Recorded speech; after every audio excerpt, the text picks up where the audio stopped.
Guys, welcome back to this week's episode of Unleash Your Inner Greatness. I'm very excited to introduce you to today's guest, who is one of the world's leading entrepreneurs and a very passionate man. Patrick David is the founder and CEO of the PHP Agency, the fastest growing financial services company in America, which he founded in 2009. And is also the creator of YouTube's #1 channel for entrepreneurship, Valuetainment, which distills simple life lessons on the topics such as leadership, management, and entrepreneurial ideas. Valuetainment has over 1 million subscribers and is the channel which hosts very thought-provoking interviews, with Patrick having sat down with billionaires, mob bosses, sporting greats, and arguably some of the most successful entrepreneurs such as Mark Cuban, Grant Cardone, and Robert Kiyosaki. Originally from Iran, Patrick is a very positive, influential, and generous individual who strives to ensure that entrepreneurs have the best chance possible at success through sharing everything that he knows through his own journey. Patrick, I'm really super excited to introduce you to the show. Welcome to Unleash Your Inner Greatness. Thanks for having me. It's good to be on with you. I really appreciate your time, Patrick. I know that you're a very busy man. You're growing very quickly within the business. So I just wanted to ground you in a really great place and just ask you, what are you most grateful for in your life right now? And what was the highlight of your year last year? You know, it's amazing you say that about gratitude. For me, I've been spending some time talking about this with my wife and 3 kids. I'm very grateful for my wife and 3 kids. My family, my father was in town this past week. And just the fact that I live in a country where I'm free enough to control my narrative rather than somebody else control the narrative for me. So that's what I'm grateful for. And you said, what was your second question? And what was the highlight of 2018 for you? Oh, so far in 2019? Last year. Oh, 2018. What was the highlight of 2018? On the business side, we grew the company by 75%. It became 15 quarters in a row that we wrote more insurance policies than the prior quarter, and we became the dominant, fastest growing insurance agency in America, which is exciting. We're now at 100 offices in 49 states, and we have 9,700, 9,800 insurance agents. So that's the business side. On the family side, I had the best Christmas I've had in my life ever. I mean, it wasn't even close how amazing this Christmas was. That was a big highlight because everybody was around. We spent a few days together. We had a good time. So personal, Christmas, business, it was a crazy year we had. That's awesome. Now, for any listeners that don't know you, Patrick, you've got an inspiring story. There's a lot of depth to your story, you know, from immigrating to the US at the age of 12 to serving in the military. I was just wondering, for any listeners perhaps who haven't come across you yet, that may have been living under a rock, would it be okay, Patrick, for you to give us a bit of an overview just back from the humble beginnings and just tell us how you got to where you are today? You know, born and raised in Iran, I lived in Iran for 10 years. And 6 months after Khomeini died in Iran, June 3rd, 89, he died. 6 weeks later, about July 15th, we left Iran, went to Germany. I lived at a refugee camp in Germany for 2 years. And then from Germany, came to the States here, lived in LA for 6 years prior to joining the Army. I went and became a soldier in the US Army at the 101st Airborne Air Assault. If you've ever seen the movie Saving Private Ryan, it's the same unit I went to. And then out of the Army, you know, I got out. I wanted to be a bodybuilder back in the days. My entire priority was muscles, girls, partying. I was going to go be, you know, Arnold Schwarzenegger, and that's what I was going to do. And then I met a girl named Jean-Vier at Venice Beach who was working at Morgan Stanley Dean Witter, who had graduated from UCLA. And I said, how do I start working at Morgan Stanley Dean Witter? And I know you were a broker yourself in the past. And she said, you need a 4-year degree. I said, I'm not going to get a 4-year degree. She said, they're not going to hire you. 9/10, a day before 9/11, I got hired as a stockbroker with Morgan Stanley Dean Witter at the age of 21, 22 years old. And then from there, I've been in the financial industry since 01. That makes it 18 years. And in October of 09, I started my own insurance company with 66 agents out of Northridge, California, and we grew that to 9,800 today. Oscar De La Hoya is one of my investors. Gabriel Brenner, who owns the Houston Dynamo, it's a soccer league. And then Atalaya Fund out of New York, it's a $2 billion fund. They're one of our investors. And then I started a YouTube channel called Valuetainment.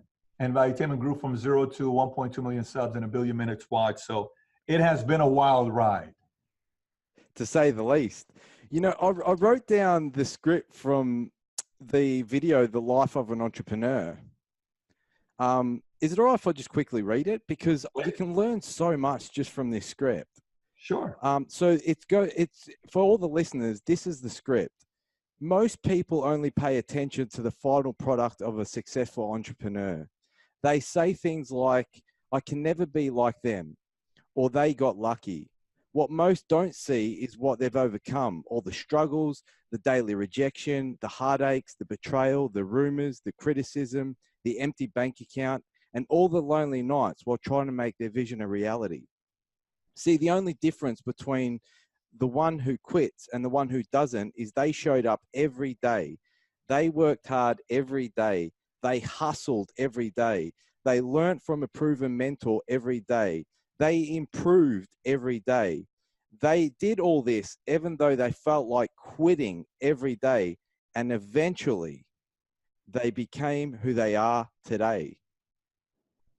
You end that script in your quotation, in the end, your success will speak for itself. I was just wondering if you could let us know what that means to you, that overall video, and you know how it's affected your life today. Yeah, so it's interesting you asked that question. For me, I mean, that's pretty much my life. You know, when I was in the car and that one scene with my hands on the steering wheel, that is a scene of me in front of the hospital. My dad had a massive heart attack, and I was worried about losing my dad. And I'll never forget that scene. A very emotional moment in my life when that took place. And so that's that part. There are a lot of scenes that have to do with exactly things I personally experienced, knocking on doors, you know, being in meetings and they didn't respect who I was because I was coming up and I'm barely making $50,000 a year or $100,000 here, and they're saying, who is this guy that seems like he's determined to do something, but he hasn't done anything yet? Why do you need the respect? Why does a marketplace need to respect you? And so that's the point where there comes a time as a person that you're coming up where you know internally you're going to win. I mean, you just know you're going to win. It's no longer a doubt thing. It's like, I know for a fact I am going to win. I just don't know what the timeline it's going to be. And I wish the world would really realize that I'm going to win. But it's going to take a few years for the world to know how serious you are. And so when you're going through that process, you just have to realize that there's one thing the market does well. The market doesn't lie. If a person is someone with a lot of value and somebody who does it right and builds a real business, the market's going to tell the world, you really know what you're doing. But at the same time, if you're full of it, the market's also going to say, you're not as great as you think you are. You're just great at thinking it, but you don't do the work. You don't put the effort in. You're kind of lazy. You have a secret bad habit that no one knows about, and now the world knows about it. So that's why I say in the end, your success will speak for itself. When you win, you don't necessarily have to advertise it anymore because everybody already knows based on the victories that you've had. So that's why in the end, your success will speak for itself. It's brilliant. It's so powerful. That video alone can shift so many people's mindsets. So huge compliments on that. Hey, thank you so much. My parents are originally from Sicily, so I share the commonality of, I suppose, the immigrant background, the roots. And obviously you're from Iran. You migrated to America at the age of 12. Is that correct? Mm-hmm. Yep. There's something really special about the immigrant mindset. You know, there's this deep innate hunger to succeed, and there's just something different about them. I was really curious about whether you could expand on that, because I also know that perhaps in your own agency, you also, you know, have a diverse range of individuals who you've employed. Why is their mindset different, and how can others adopt that same mindset in business? Well, because they did more with less than others. So that's what you have to realize. So when you are an immigrant, you learn the ability of being resourceful. When you're raised in an environment where, say, your parents are making 150 a year, you have resources. So you have an edge because you have resources, but you're not resourceful, where the immigrant has to be resourceful because you have to figure out a way to survive. So think about it this way. I believe everybody in their blood is a natural entrepreneur. Everybody. Let me explain to what I mean by this. Before there were major companies around the world, before there was Fortune 500 companies, there was nothing. Meaning, if the world got started today and the world's been around for 10 years, there is no Pepsi, there is no Walmart, there is no Amazon, there is no Google, which means every single day, you and I are probably living in the forest or the jungle or the desert or whatever. You have to wake up and you're gonna figure out that you have this thing between your legs that's either a penis or a vagina, which means you're probably gonna end up putting it to work. And when you put it to work, all of a sudden you notice somebody got pregnant. Either you're the one getting pregnant or she got pregnant. And then if that person is gonna be your baby and the baby's born, you need to feed them. If you don't feed them, how are they gonna eat food? So you have this natural instinct to wanna go hunt, wanna go find water, wanna find shelter, wanna protect from the enemy, wanna protect from somebody that wants to hurt your kid, wants to hurt your wife, wants to hurt your husband. Maybe you got a little territory. Maybe you learn how to make a spear or a weapon or a knife. You learn how to make fire. You learn how to do certain things, and you learn how to make your own exchange. Maybe it was a barter system. Maybe you're giving, you know how to do clothes or spear, and you're exchanging it for milk because someone's got a cow. And whatever it is, you have to figure out a way to make money. See, that mindset creates a muscle of being resourceful. But if you don't have that, you don't learn what it is to be really resourceful. And in the world of business, I cannot tell you how many people wait till somebody tells them what to do. I cannot tell you how many times I hire people. Like today, we had a board meeting, perfect example. In my board meeting, I recommended 3 people to be fired. And we went through it. And I said, these 3 got to be fired. And they said, why? I said, purely initiative. There's no initiative. If I don't come to you, you don't come to me. We have an environment that we're growing a business. You have an important role. You ain't taking initiative. This isn't a company for you. I can't come tell you to be initiative. You have to be initiative in this environment. And to be initiative means you're resourceful. Hey, Pat, I was looking at these 3 different things. I figured it out. What do you think about if we do this? You know, when you asked me this 3 months ago, this is what I got, these 17 things. I called this other guy, I called that guy. You know, when you wanted me to get this price point on the new technology, these guys have been around for 40 years. They said they can do for 1.7 million. These other guys have only been on for 17 years, but the CEO used to be with Oracle. They're going to do for 2.3 million. These other guys that we're currently working with, they can do for 1.4. And if we use them, they're going to be, so here's all the breakdown. This is the many hours. Here's where they can project. Here's when they can do it. This is the benefit here. I want that. So you talk about immigrants. Immigrants have no choice but to take initiative and have no choice but to be resourceful. Most people have the choice. They have to learn how to take initiative. They have to learn how to be resourceful. I prefer to have somebody who already knows how to take initiative and how to be resourceful. And I'm sure your own parents were very influential as part of your upbringing.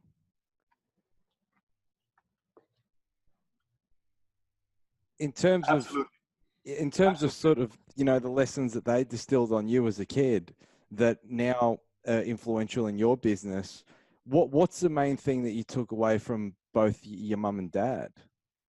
My mom was always in fear, and she was always depressed because as a Middle Eastern mother, when a divorce takes place, you don't feel that good. You're always paranoid about what other people think. You have a lot of concerns about what other people think. So I think my mother went a 7-8 year period. And when I tell you this, I'm being very specific, where she probably cried every single day for 7 or 8 years. And I never left her. I stayed with her and I told her, I'll never leave you. You will leave first. So when I turned 18, my sister left and my mother said, I'm going back to Iran. So she moved back to Iran. And she said, what are you going to be doing? I said, I'm staying here and I'll figure it out. 3 weeks after she went back to Iran, I joined the army. And I called her from South Carolina telling her I've joined the army. So my mother taught me about all the elements of paranoia, where you have to watch everything that's going on. You have to watch difficult personalities and study trends with people. and insecurities, concerns. A lot of human nature came from my mom. I mean, if I tell you 90% of what I've learned about human nature came from my mother. Now, from my dad's side, my dad was a workaholic. He was a worker. He loved working. He loved creating. He loved you earning.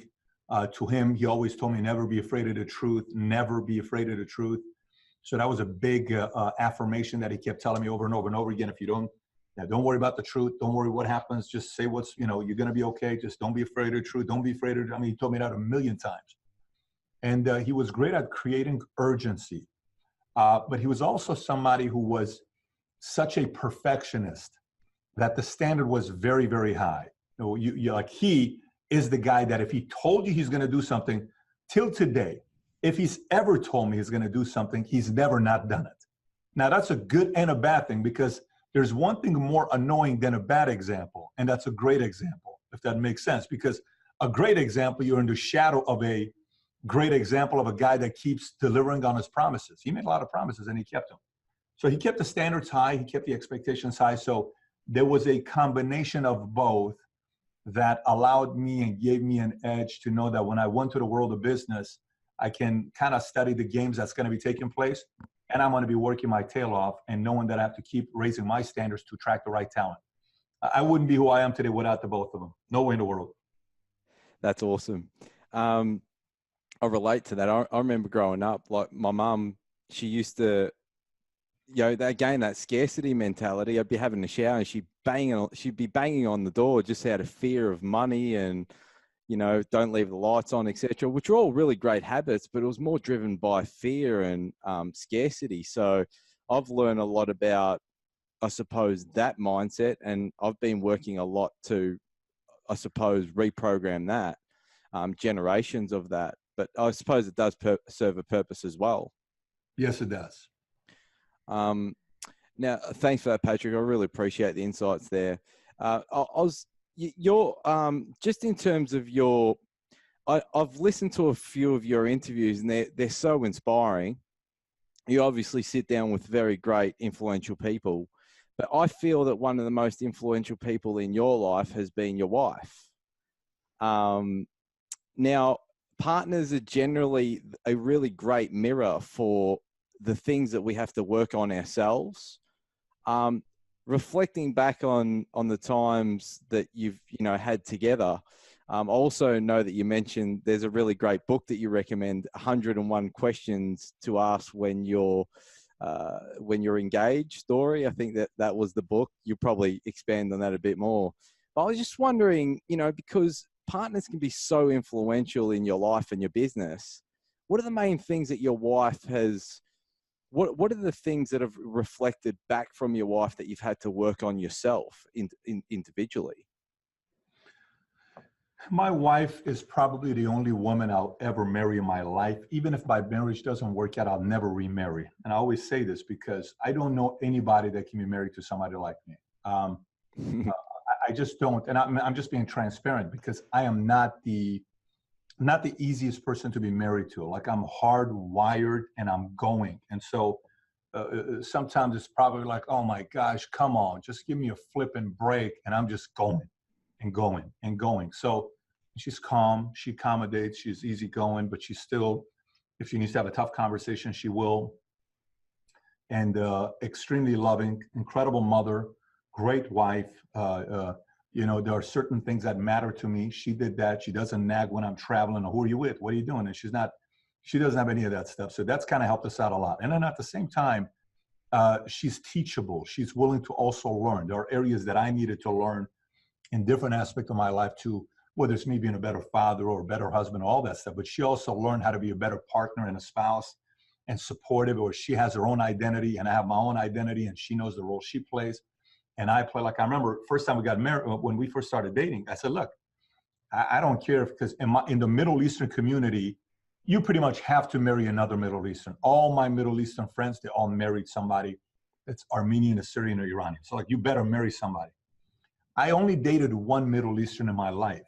I just dated only one Middle Eastern in my life. And I've dated a lot of people, but only one Middle Eastern, because I didn't want to be, I was never the one that followed everybody else's trend on what people were doing. So I told my wife, I said, look, I don't care if you're white, black, Hispanic, Latino, Asian, whatever you may be, but I do need you to learn how to cook Middle Eastern food, because it's important for me that our kids keep that tradition going, because the food I love, it's that simple. And my favorite people that cook in my life are my mom and dad. So you got to learn from them. So she started learning how to cook. And one of my favorite cooks in the world today, like, I will choose my wife's cooking over anybody else's cooking. But, you know, some people will watch us and say, woman, you're such a chauvinistic man because you think they belong in the kitchen. That's actually not how I think. I just say I like that. My wife had certain things that she liked that I do for her, that are between me and you, that somebody could say, you know, you're such a you know, chauvinistic woman for wanting your husband to do the following things that are private between you and him. No problem. I don't have any problem with that kind of stuff because it's an exchange. But it's been a great relationship. I'm not going to tell you it's easy. Marriage is, I already have a hard time getting along with myself, let alone you want me to get along with another human being and throw 3 kids into it, and then have to deal with your family and my family and friends and employees. Yes, that's a whole circus you're dealing with. But I wouldn't want to build a circus with anybody else than the one I'm currently with. That's awesome.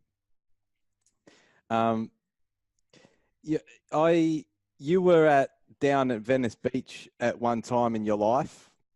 I recall reading that you were sort of at a stage in your life where you were asking yourself really important questions in your life. You had a notepad and a pen. In one of the interviews, you said that you perhaps felt a little bit lost, so you needed to gain perspective. And that exercise, I remember you saying that you literally were writing all these really profound questions and then just diligently answering them. What it brought up for you was that you were realizing that you were manifesting certain relationships that weren't empowering you at the time, and you were learning different things and about different facets of your life. I was just wondering if you could imagine taking yourself back to that beach with the piece of paper and the pen. What were the sort of questions that you were asking yourself at that stage? What was the process that were you going through? And the reason why I ask this is if there is a listener out there who is a little bit lost or perhaps does need to sit down and reflect on their own life, what is the process that you went through to eventually flash out some of those patterns and really put yourself back on the path? Yeah, you know, it's interesting you say that. For me, come on in here. My wife has got a question. You may as well say hello to her. So I'm on a podcast. He was just asking about you. I said, may as well introduce my wife to you. Okay, that's amazing. Okay. Hi there. I'm Joseph. This is an honor. So you know, she did an ancestry.com to find out what ancestry she comes from. She's 81% British. Okay. He's from London. Anyways, nice. I'm doing a podcast. Nice to meet you. Hey, likewise. Appreciate it. Okay. Thanks for coming on. Cheers, Patrick. Okay. So you were asking me a question about Venice Beach and what was that experiment like when I was asking the tough questions. You know, I will tell you this. Think about elections. It's the best way I'll explain it to you. Think about elections. Right now in America, it's about to get very ugly the next 18 months. It's going to be election time. And it's going to be the ugliest election we've ever had in the history of America. Very ugly. Everything's going to go. Everything. It's going to be so dirty. You know, people from all over the place, the Nigel Farage, the Katie Hopkins, the BBCs of the world, everyone's going to have fun with this. Everybody. But just think about if you call me one day, you say, Pat, I want to run for office. I want to run for PM. I want to be a prime minister. I want to run for president of the United States. And I said, you really want to do this? He said, yes. Okay. So we go through all the check marks, all the questions. And a time comes where you have to go on national television to do what? A debate. And you're facing off with 10 other people to debate. And the moderator's right there. Why are you nervous if you are nervous? Why? Think about it. You're debating against 9 other people to be the president of a country. And the moderator is going to ask you questions. Are you nervous? Yeah, I suppose you'd be honest. Why would you be nervous? What causes the nerves? Maybe expectations. What else could it be? maybe lack of true belief. What else could it be? Now we're talking. What else could it be? Maybe lack of competence, but you're just sort of faking it till you make it. That's right. Okay, so now watch this. But one of the fears is, what if the moderator asks me a question that I don't have an answer about or I'm not clear on? Oh my gosh. And so you're standing there and this is all you're saying.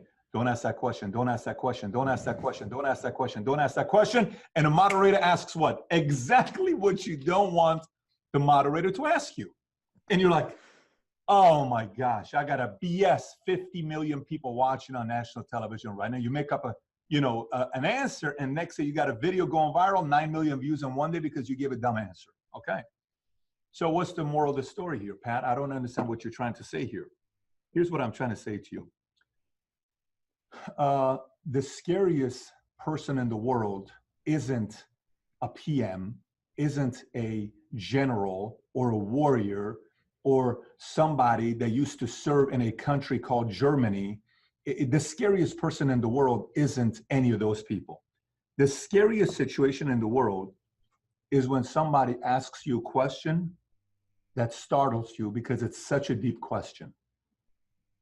And so for me, when I sat at the beach that day and I went through these 83 set of questions, they were such difficult questions because I finally realized why I had problems with the same set of people in my life. I finally realized why I didn't get along with somebody. I finally realized that 90% of how I view the world is all here. Everything was PBD. Nothing is the world. It's all PBD. And that's not easy because we like to be able to say it was our parents' fault. We like to be able to say it was my ex's fault. We like to be able to say it's the company's fault, it's the market's fault, it's the economy's fault, it's my genetics.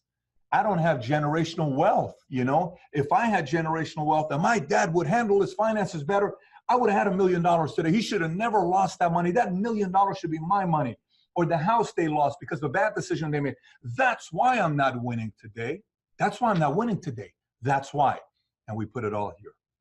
That day, I'm at the beach and I realize, Pat, it's all on you, buddy. What do you want to do?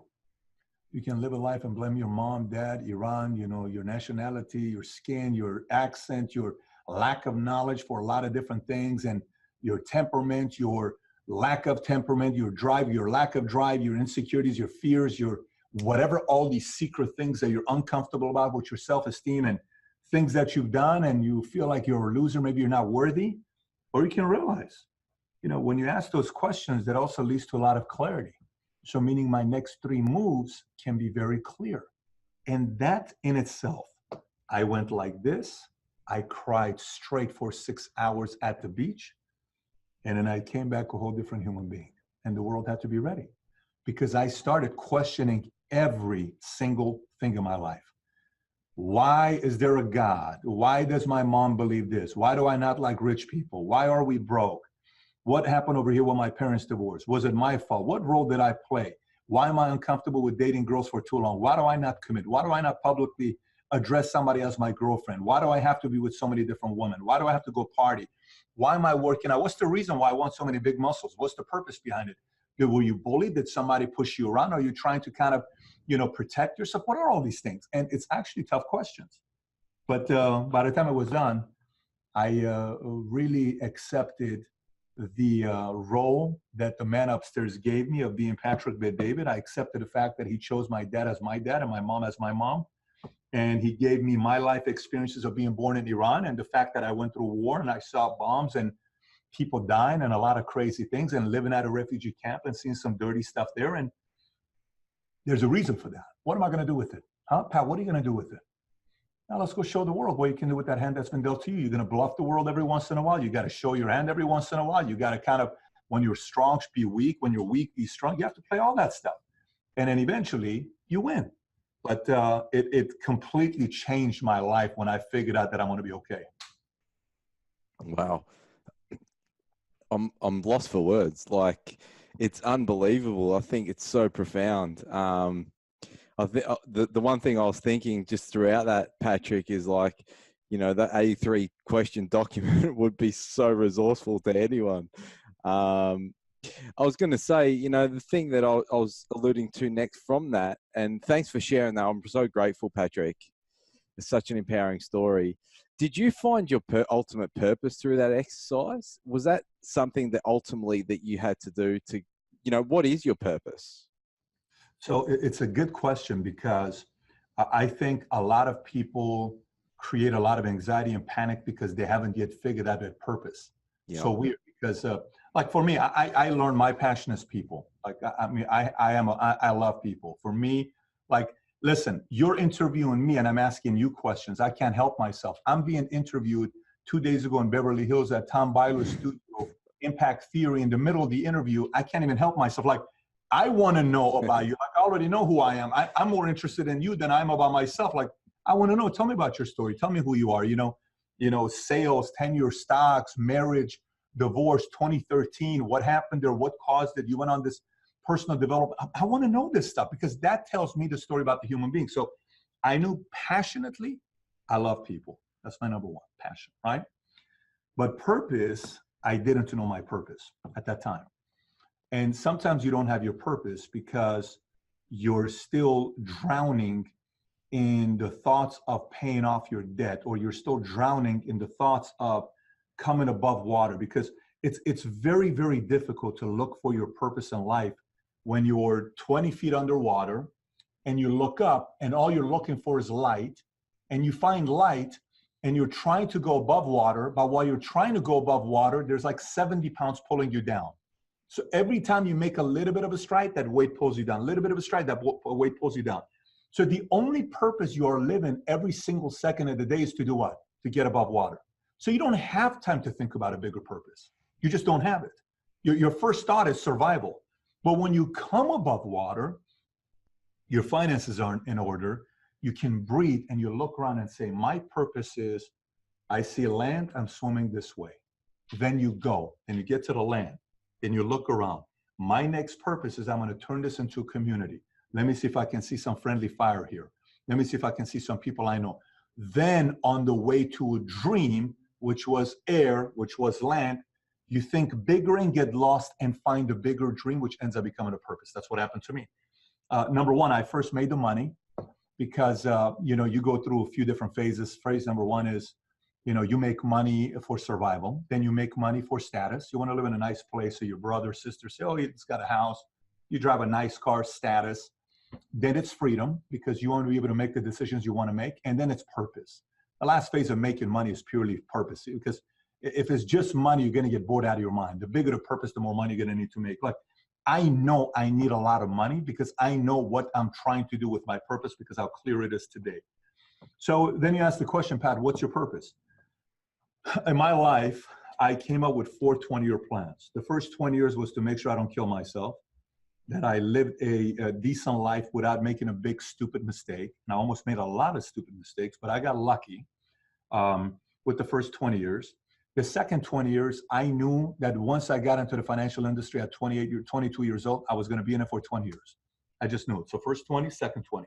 The third 20 is going to be media, and Value Team is going to be a media company. And then the last 20 is going to be a complete different thing I'll be doing that has to do with Iran, Syria, America, capitalism, entrepreneurship. But that's a whole different contribution thing I'll be doing. But the third 20 is media. And this became crystal. This became crystal, right? It became very crystal clear on what 4 phases I wanted to go through. And once that happened, it was game over. I'll never forget, I had a dinner at Miramar Hotel in Santa Monica with a group of people, and I met with one of Ronald Reagan's advisors, George Will. And George Will and I had a conversation together with John Voight from the movie Champ, and a few other people were there, old singers, Pat Boone and a few other people. And that's when I just said, this makes sense to me. I'm an immigrant. I was born and raised in Iran. Why did I come to America? The number one benefit America offers is entrepreneurship. I am all about entrepreneurship. Look at the kind of life I changed from being who I was to who I am today. I need to make sure other people know about the same exact opportunity they have. I'm going to go spread it and sing it and scream it off the top of my lungs to the world. And then next thing you know, a billion minutes later, nowadays I walk on the street and people just say, I watch all your videos. Oh my gosh. Like every day somebody stops me today And I never did it for that fame aspect of it. But the part, every time I meet someone, I say, so tell me, what do you do?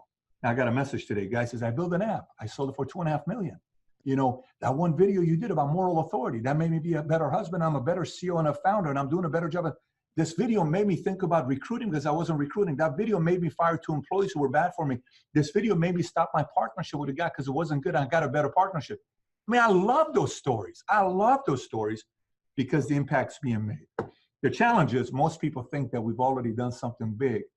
To us, we haven't even done anything yet. Like, we are just getting warmed up with our vision. I'm still running a full-time insurance company that on the outside of the camera, if you turn it around, it's all my employees, all support, home office executives. And I do valuetainment part-time. Once I'm no longer a CEO here and I either get acquired or somebody comes in, I hire to be the CEO and I'm running valuetainment, and it's going to be a whole different story. But at this point, yes, as you're going through the process of doing what you're doing, your purpose becomes very clear.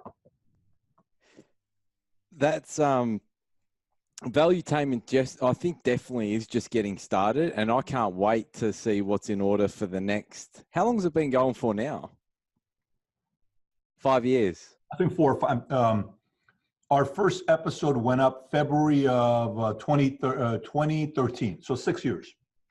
One thing that I wrote down as part of what I wanted to ask you was, I remember you interviewed Mark Cuban, and that was such an amazing interview. You asked some absolutely killer questions there. So well done for that. It was an amazing interview, and I'm aspiring to be a great interviewer as well. So I'm learning from you. So thank you. But one thing that I learned from that interview is that you said that, you know, the emotional mindset is what makes the difference between a successful entrepreneur and one who's not. What's your advice on building a resilient mindset as an entrepreneur? You know, when you're hard up against a challenge, or, you know, I even know that perhaps there was a time that you nearly went bankrupt. So how do you develop that resilient mindset? What's the alternative? I mean, literally ask the question. Honestly, what is the alternative? I don't want it. So every time it got bad, I asked, okay, Pat, what's the alternative? You always have choices. You don't have to be an entrepreneur. You don't have to put yourself through the struggle of running a company and the pain of a startup and you're saving. No one told you to do it. This is not a force. This is a choice. You don't have to make this thing work. You can simply do it, you know, part-time and not decide to put all your life savings into it. But when you ask the question of what's the alternative, and the alternative isn't what you want, I'm getting back into making it work. Now, let me give you the other part. Here's the challenge. Sometimes people have way too many alternatives, and that's a problem. Okay, I used to date this girl who was a model in Hollywood. And her and I were together for 3 years. We're friends still today. Matter of fact, my wife is selling her an insurance policy today. It's pretty weird. My wife and her and I, we would go and have dinner together. I was with my girlfriend, and my wife now was with her boyfriend. And then her and I ended up dating with, you know, 5.5 years later, we were both single. We started very weird, but nothing ever happened while I was with the other girl. So I'm with the other girl, and she was drop dead with a Marilyn Monroe-esque type of a body and the whole cat, seductive personality and Russian and just, you know. So one day I sat her down, I said, you know, you got to realize something. She said, what? I said, you know, the biggest gift you may think the man upstairs has given you is extreme beauty. And you got beauty like the, you know, the what's the word? The Sophia Loren beauty, the exotic beauty. So, oh, thank you. I said, but there's also a curse. She says, what's that? I said, you've been given that beauty. What's your point? I said, for the rest of your life, while you're in your 20s, 30s, 40s, you're going to be flirted with nonstop. And you're always going to have choices. I said, look at me. I said, I work out. I'm 6'4", I'm 240, and I can talk. So I'm always going to be attracting choices and all this other stuff. And hey, how about yourself? I said, I'm same. I'm not telling you I'm not. But I said, in order for me to win long-term, I have to be able to learn to conserve my energy into the fewest things possible in life. And every time I've had more than one girlfriend, I've been miserable. every time. Every time I've had 4 girlfriends, I've always been miserable. Every single time. You know, and when a guy's never experienced that, they're like, oh my gosh, what's he talking about? You know, you can, you know, go hook up with this one and you go see that one on Friday or Saturday. I've never liked it because my brain, every time I had 4 girlfriends, I was never successful because my brain was consumed in 4 different conversations. So take the brain on how much emotional attention it can give to a girl and you're divided. I don't want to do that. I'd much rather be single than 4 girls that I got to be emotionally and, you know, and all. I don't want that. So everything in my life became, I don't want a lot of friends. I want a lot of acquaintances, but I want 3 to 5 incredible friends. I don't want a lot of girlfriends. I want one amazing partner, and that's it. I don't want a lot of business partners. I don't want a lot of, you know, creators around me. A lot of creators can be around me, but I only want to associate with a few influencers. You don't see me in the marketplace speaking on every single tour. I don't say yes to everything because that's not what I'm solving for. I'm not solving for Pat's on a speaking tour. It's not what I'm solving for. If you want to come and spend 3 days with me, you'll come to the vault. We have people registered now from 37, 38 different countries. Just today, we had Germany, we had 3 from Slovenia, 2 from Puerto Rico, and then we had Pakistan, and we had Morocco that got registered for the vault conference, 3 days. You want to come and find my systems and how I drive my company and the data and the trends and everything I do?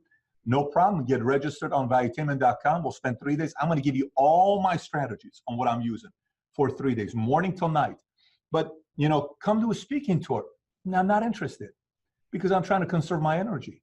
I'm trying to conserve where I'm going to be putting my energy into specific places. So, you know, as you're going and asking me questions about my thoughts when it comes down to, so, hey, what do you do with this and what do you do with that? Look, I'm trying to minimize options as much as possible, even though you have a lot of different options. And so when I finally sell out to doing something and I eliminate all my alternatives, I know I'm going to make this thing work because I've cut out everything. I'm fully committed. So the same way you treat that is the same way you got to treat your business. If you do it without looking around, you're eventually going to have to make it work because the alternative sucks. And you've sold out to whatever you're doing today. Not easy to do, by the way, because there's going to be temptation. And don't get me wrong, please don't take me, let me say this part. Don't take this as I'm a saint and I don't look at women when they walk past me and I'll see my wife and I'm having lunch with her or dinner and I'll say, oh my gosh, babe, look at that girl right there. She's dropped it, gorgeous. And my wife and I were in Argentina a couple months ago and we went to this flamenco place and this one show they did, the girl was butt naked.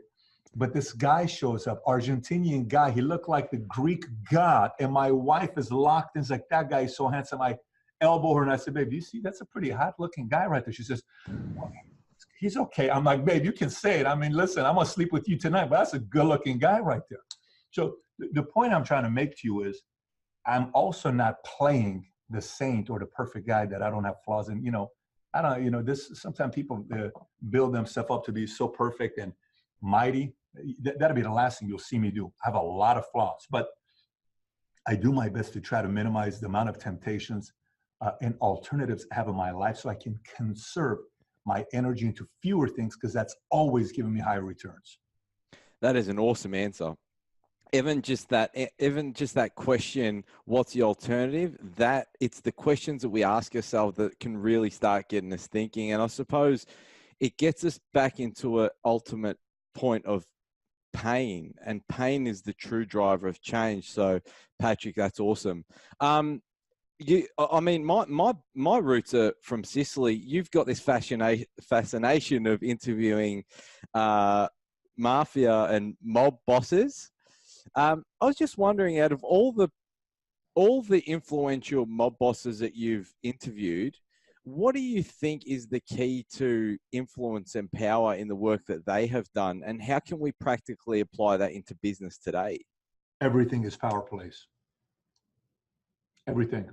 In family, it's power play. When you get married to a woman, if you don't set your manage expectations with your in-laws, they're going to play power plays on you.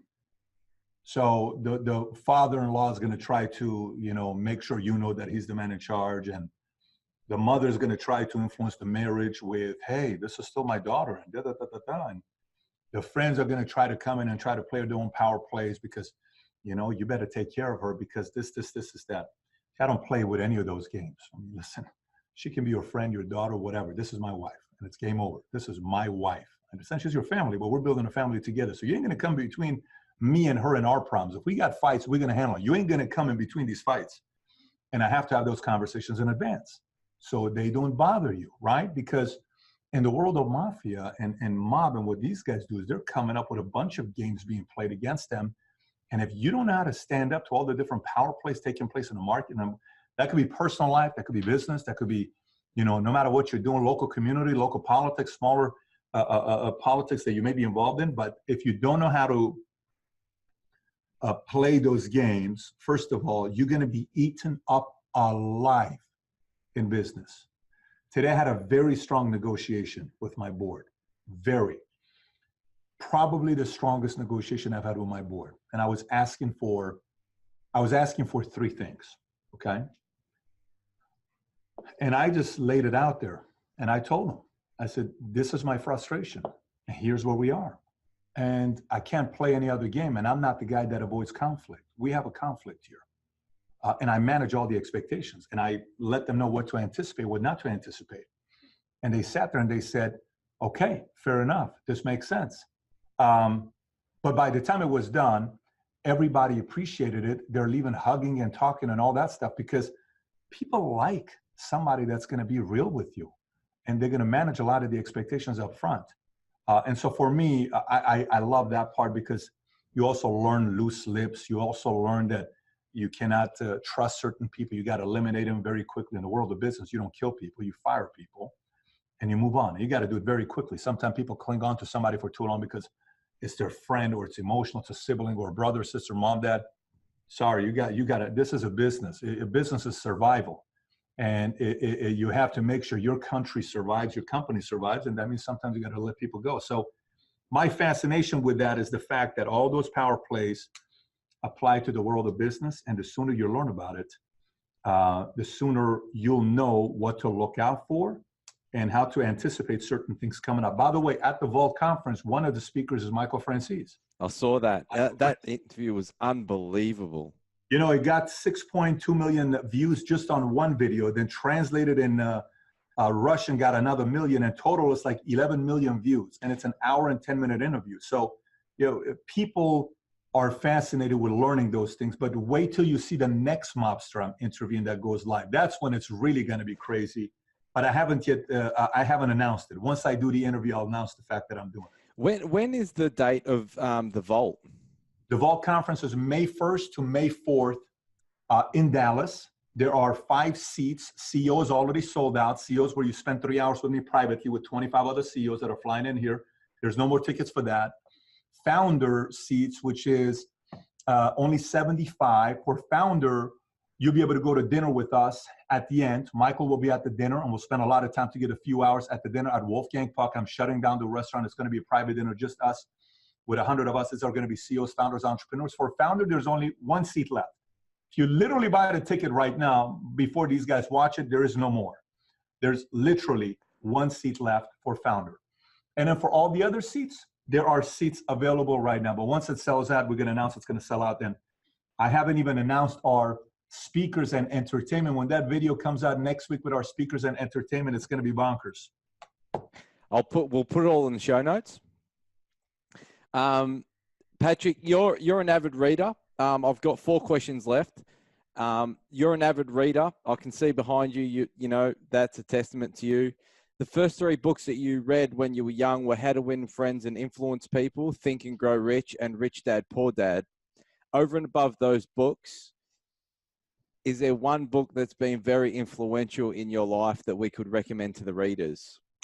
Yeah, but it may not apply to a lot of people. I mean, for me, I tell you, I'm a big fan of Roman Empire, the best emperor they ever had, Marcus Aurelius, because I think Marcus Aurelius learned how to lead a nation and not allow the power and the fame get to his head. You know, one of the stories you read about him is he always had a slave sitting behind him while he was being looked at as Emperor Marcus Aurelius, and this slave was paid to do one thing to Marcus Aurelius every day, to remind him that you're not as important as you think you are. And the slaves said it all throughout the day. So Marcus Aurelius to me is somebody that I think everybody, especially the A-type personalities that they think they're just better than everybody else, they definitely have to study Marcus Aurelius. But the one book that, if this is not a famous book, it's not like a popular, I'm gonna tell you this book and you've never heard of it before. It's called Hypomanic Edge.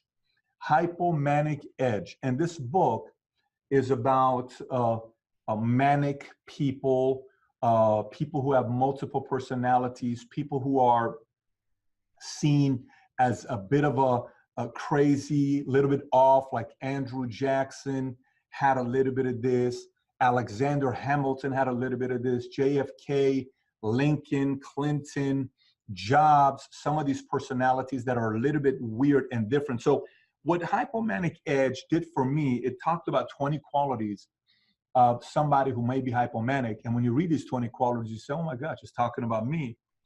It made me realize that it made me accept my own weirdness and my own quirkiness and my own sanity and insanity that some people say, this guy's just freaking weird. It actually built a lot of confidence after I read the book. So again, I don't know if that's going to apply to everybody, but Hypomanic Edge, anybody who reads it, they're going to be entertained by the stories. And for the right person, if they read it, it's going to be life-changing. That's awesome. There'll be a lot of entrepreneurs tuning in, so we'll put that in the show notes. Patrick, Beat David, I was going to ask, what's your legacy and how would you like to be remembered?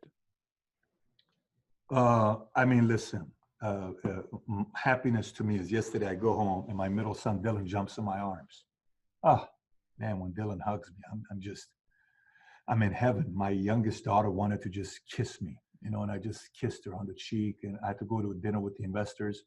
And then yesterday I took my oldest son to a soccer practice because their coach, they made a mistake over there. They kicked him out of practice 2 weeks when I lost it because I asked my son, I said, what happened at practice? They said he punched the kid in the face, which he did. He punched the kid in the eye in the face and knocked the kid out. He's 7 years old.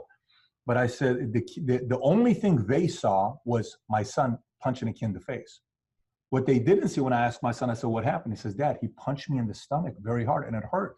And you've told me to protect myself, so I punched him in the face. So I called the owners and I said, hey, what happened here last week? Did you kick my son out? What the hell was that all about? I said, my son doesn't lie. If there's a son that lies, this is not the one because my son is stubborn. He is not afraid of the truth. So if he tells me somebody hit him first, they hit him first. Do you have cameras there? Sir, we do. Go look at all your cameras and call me later. If my son punched him and the other kid didn't punch him, I'm never going to bring my son to your place again because that's a loss of respect from me to you as my family. But if the other kids punch my son first, everybody there owes an apology to my son, not to me. No problem, sir. 3 hours later, they call me back and everyone's apologizing. Sir, your son told the truth. The other kid punched your kid in the stomach very hard. Then your son punched him in the face, and the only thing we saw is the son. I said, so what are you doing about it? He said, I just wanted to call you and apologize. I said, I don't care about an apology. You don't affect my life. You need to apologize to him. I said, I'm not okay with this. So he says, no problem. I said, so what else are you guys doing? He says, well, we're also giving the other kid a day's suspension of practice. He can't practice next week because he started it. He needs to know that he was at fault and he's suspended. And we contacted parents already. So yesterday I took him to practice. I told my wife, I said, look, I'm really busy. I got the board meeting, but I have to go. So we delayed the board meeting for an hour because I had to go and meet with the coach and the owner. So I go there, suited up. I'm there and the owner comes, Mr. David, yes, you're right. We look, no problem. I said, where's Coach Luis? Coach Luis shows up. He's from Venezuela. And he comes and him and I speak. Absolutely a classy guy. And he says, can I talk to your son, please? Patrick, come stand over here. And he says, I want you to know, last week we kicked you out. After watching the video, I noticed the other kid punched you in the stomach first. I want you to know, I apologize that we jumped to conclusion and we asked you to leave because you didn't do anything wrong. However, in the future, you have to be able to also control your emotions. If somebody hits you, you can't just punch him in the face. So do you accept my apology? I said, yes. He said, yes. And then my son hugged me. And that moment for me, and I tell him every time, I said, buddy, you tell me the truth, I can protect you for the rest of your life to my best of abilities. The moment you start not telling me, I can't protect you, buddy, but your daddy's got your back. Legacy to me, I mean, I can cry thinking about those 3 kids, but a bigger part of my legacy outside of those kids is going to be, we're going to put a lot of people in the White House. I'm going to work closely with a lot of people here that end up becoming influential leaders and presidents around the world. And we are going to do something very special with Iran and with the Assyrian community. But that's going to take a few years. That's awesome. Patrick, I asked 3 rapid fire questions and then 1 final question. Do I have a few more moments to ask those? They're looking at me from the outside because I got to shoot a video, but let's get into it. They're right outside waiting for me. Are you sure? With your permission? Yep, they're rapid fire questions. So I'll ask these 3 and then the last question. The first one is, what's one thing people can do to live a happier life? Be aligned. If your behavior is aligned with your values and principles, you're happy. Okay, be aligned. Thanks, Patrick. The next one is, what's one thing people can do to live a more purposeful life? Ask a lot of questions. Deep. A lot of questions. That's so awesome. And what's one thing that people can do to live a regret-free life? Process issues very deeply before you make the next move. Create a system for processing issues. That's one of the things we'll be talking about at the Vault. Like, bank on systems that help you make decisions based on odds. You know, like, if you make a decision, the odds of this going bad is 17%. The odds of this going good is 68%. Create a system you trust that helps you process issues better, that leads you to making better decisions in life. And once you find that, just master that mechanism in your brain over and over and over again until everything in your life is about that system. Awesome. Master systems. Patrick, my last question is this. Imagine it's your last day and I hand you a piece of paper and a pen, and you have one thing that you can write down for future generations to inspire them to believe in their inner greatness. What would that one thing be that you would write on the piece of paper? Nothing can get in your way the day you get clear about what you want in life. Nothing. Amazing. Patrick, David, I want to acknowledge you sincerely from the bottom of my heart. I've absolutely loved this interview. We will get this out before the Vault so I can support you and get as many people across to the conference as possible.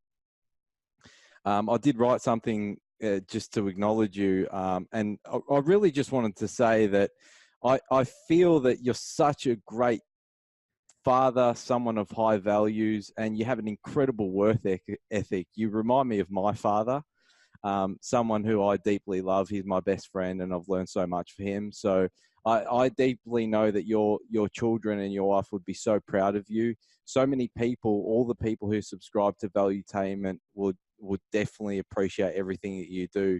So I really look forward to the next 15 years of Valuetainment, and then obviously the things that you go on to do over and above that. But I just wanted to really close this out and just say that I'm so grateful and immensely appreciative of your time tonight. Appreciate the kind words. Thanks for having me. I really appreciate it, Patrick. Thank you. All right. And guys, you know what time it is. It's time to go out there and unleash your inner greatness.